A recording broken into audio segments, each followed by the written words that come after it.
Inilah Injil Yesus Kristus menurut Santo Matius. Dimuliakanlah Tuhan.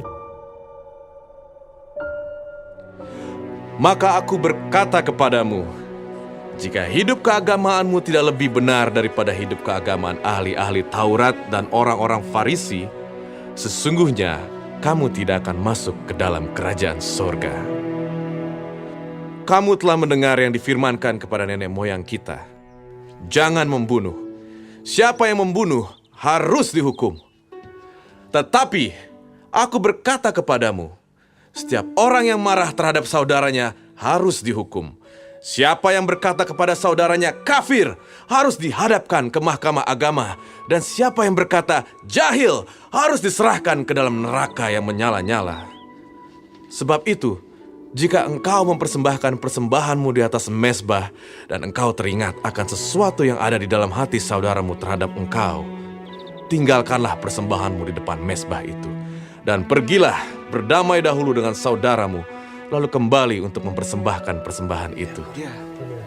Segeralah berdamai dengan lawanmu, selama engkau bersama-sama dengan dia di tengah jalan, supaya lawanmu itu jangan menyerahkan engkau kepada hakim, dan hakim itu menyerahkan engkau kepada pembantunya, dan engkau dilemparkan ke dalam penjara.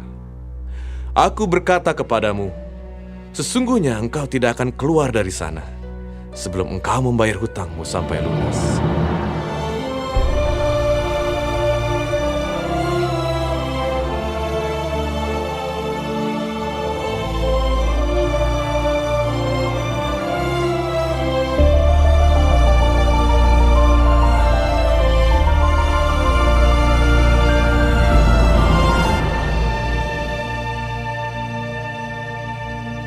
Demikianlah Injil Tuhan.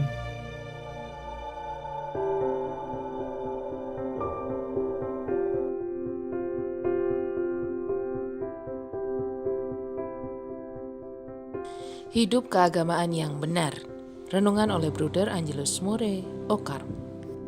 Sahabat Cafe Rohani, apa artinya menghayati hidup keagamaan secara benar? Beragama secara benar tidak cukup hanya dengan rajin dan tertib berdoa, beribadah, berliturgi, dan melaksanakan semua ritual keagamaan, seperti yang dilakukan oleh orang-orang Farisi dan para ahli Taurat.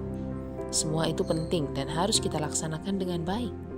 Tapi tidak boleh hanya berhenti di situ saja. Sebab menghayati agama secara benar mencakup aspek vertikal, yaitu hubungan yang harmonis dengan Tuhan, maupun aspek horizontal, yaitu hubungan yang harmonis dengan sesama. Kegiatan berdoa, berpuasa, beribadah adalah hal yang baik secara lahiriah, tapi harus bisa mengantarkan iman seseorang kepada kebenaran menurut kehendak Tuhan, yaitu kasih. Perintah Tuhan dalam hukum Taurat mengatakan, jangan membunuh. Siapa yang membunuh harus dihukum. Dalam hal ini membunuh adalah tindakan fisik menghilangkan nyawa seseorang. Perbuatan membunuh melanggar peri kemanusiaan dan merusak martabat manusia sebagai ciptaan Tuhan. Tapi Yesus menambahkan bahwa setiap orang yang marah terhadap saudaranya harus dihukum juga. Karena bagi Yesus, amarah dalam hati adalah akar dari kebencian yang bisa membunuh secara psikis. Bukan berarti kebencian akan melahirkan dendam yang berujung pada pertikaian dan pembunuhan secara fisik. Oleh karena itu, lewat Injil hari ini, Yesus menegaskan bahwa antara memberikan persembahan kepada Tuhan dan berdamai atau berrelasi baik dengan sesama adalah dua hal yang tidak boleh dipisahkan, tapi harus berjalan seiring. Orang harus punya hati yang bersih dan damai ketika berdoa dan menyembah Tuhan. Bagaimana bisa berdoa, memohon pengampunan dari Tuhan, kalau hati kita belum bisa mengampuni sesama? Mengasihi Tuhan itu tentunya harus juga mengantar orang untuk mengasihi sesama. Selamat menikmati menu hari ini.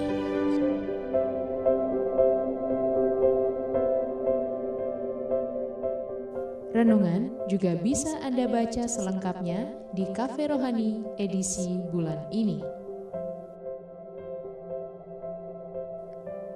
Dengarkan juga renungan ini di radio.karmelindomedia.com.